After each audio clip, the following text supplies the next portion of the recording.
and welcome back to my channel. Today I have such an exciting video because I know you guys always have these questions, and the reason I'm so excited is I can kind of talk about like two of my passions with you guys. Something I truly love doing is traveling. Traveling is so fun to me, and I'm pretty sure everyone feels the same way about traveling. And then another thing that I really love is blogging. And so recently, since launching my own blog, I've been able to document my trips and stuff with you, so that's been really awesome.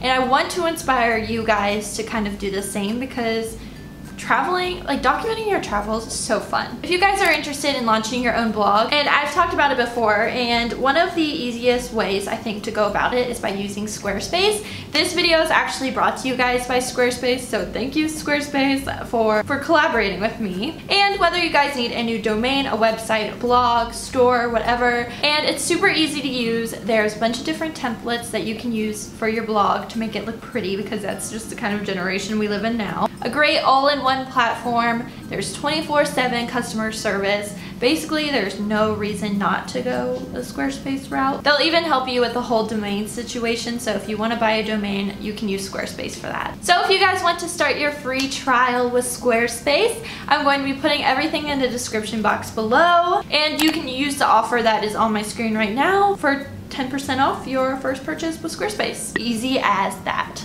So one of the great things about blogging is you can really truly document your trips and everything like that. But one thing that I wanted to use my platform for was to kind of talk to you guys about how you guys can save money whenever you're planning to travel or you are traveling, because I'm kind of a mother in that sense, where I just like am such a planner that it's important for me to share these tips with you guys. Whenever I was going on spring breaks or whenever I was planning trips for Caitlin and I to go to Vegas, I was the one that was in charge of it, just because I like to be in charge. I like to find the best price, like I get a high off of it, and it's just so fun. I have a bunch of tips to talk to you guys about if you are interested in saving money for traveling.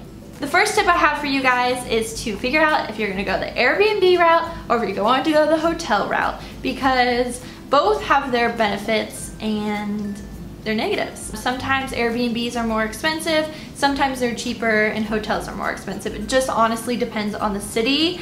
And also you have to consider like the amenities. So if you're going to a city like New York City, where it's not necessarily necessary for you to have all these crazy amenities because you're most of the time out and about shopping and stuff like that, like you can go the Airbnb route. But the thing with hotels is in certain areas they try to get you with like certain like resort fees and everything like that. So be sure you read all of the information about the hotel, because the price that they're showing you might not necessarily be the price that you end up paying, because you might have to pay more fees once you get there. There's a bunch of apps that you can use, like Airbnb. I use Airbnb. I just used Airbnb to book a place in New York City for my mom and I when we go to New York in December, which we're very excited about. If you guys are going on like a quick like trip and it's last minute, there's a bunch of different apps that you can use for that. There's websites like hotwire.com, which kind of gives you the best deal. There's that app called like Hotels Tonight that kind of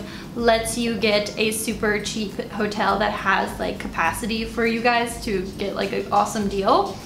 So check that one out too. The next tip I have for you guys is to look into bundle deals. And so whenever we would go to Vegas, it was always so cheap for us to get like a bundle deal on Expedia. And that would be like the flights for like 2 people and then a hotel room, and it would end up being like $250. So we would go to Vegas all the time whenever we lived in LA. And those bundle deals also stay true with a bunch of other cities. So always look into bundle deals. The next tip I have for you guys is to use this app that is called Hopper, and basically it's going to like track all the flights that you're interested in booking, because it'll help you find the cheapest one, which is super important because flights are a pain in the butt to book because they're so expensive. And it's going to alert you when it's the cheapest, and if it's going to go up or something like that, it alerts you of that. And it's going to compare all the different airlines and everything like that. So you're gonna save money that way.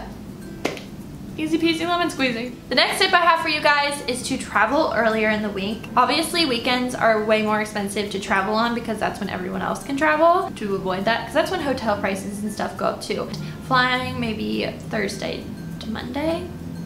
It's usually what we do. Monday flights are significantly cheaper usually than Sunday flights. Obviously, it's so much cheaper to travel in the off season, but I felt like I had to tell you guys that too because duh. Growing up, my family and I would always go on vacation in early August because that was typically the start of like off season, and so it was always cheaper. So thank my mom and dad for that life hack right there.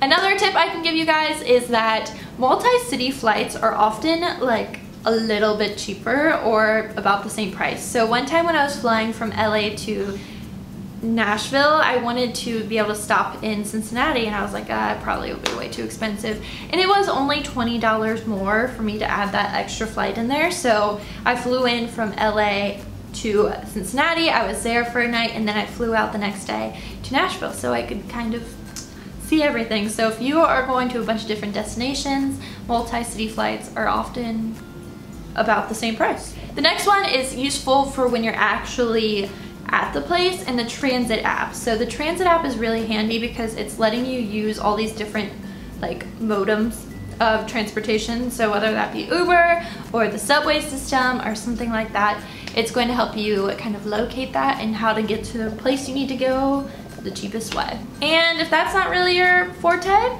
Uber Pool's always a thing. Or if you're like me and you know you want to use your free credits, I recommend maybe signing up with Uber, and then if you want another free ride and you've never actually used Lyft, you can do that one too. So then you get a free ride that way. I'll put all of my affiliate links and stuff on the screen and stuff when I'm talking about it, and just in case you're interested in a free ride or free $20 when using Airbnb. And the next tip I have for you guys is kind of a tip, but also the kind of something you need to be wary about. And in my opinion, this is something that's been beneficial for me, but it's not necessarily always beneficial for everyone else. And that is to use a credit card that is with an airline. So if you are like in a major hub for a specific airline and you travel a lot, it's probably going to be so much cheaper just for you to honestly sign up for that credit card. You're going to get additional miles, and then whenever you book flights, you get double the miles, and then I automatically pay it as soon as I spend something on that credit card, so then I don't get into debt, because that's where things get crazy. But I'm not saying do it, but I'm saying look into it. And the last tip I have for you guys is when you guys are on this trip, and that is to follow the 6-block rule. So if you are in a very touristy trap place, it's honestly going to be cheaper for you to find restaurants and things to do that are 6 blocks from that place. Everything else is kind of going to be a touristy trap and probably way overpriced. So that is my travel tips that I have for you guys. I know it's off season, but I hope you guys can utilize these tips and stuff to save you money whenever you are looking to travel, because who doesn't love traveling? Don't forget to check out Squarespace. I would love for you guys to start your own travel blog so you guys I have something in my eye. So you guys can document your travels and share them with me, because I would love to see them too. Don't forget to use my code for 10% off your first purchase on Squarespace. And if you guys did enjoy this video, be sure you stick around by subscribing and also watch my previous video. That would mean a lot to me. Or you can watch this one too, whatever. Until next time, I'll talk to you later. Bye!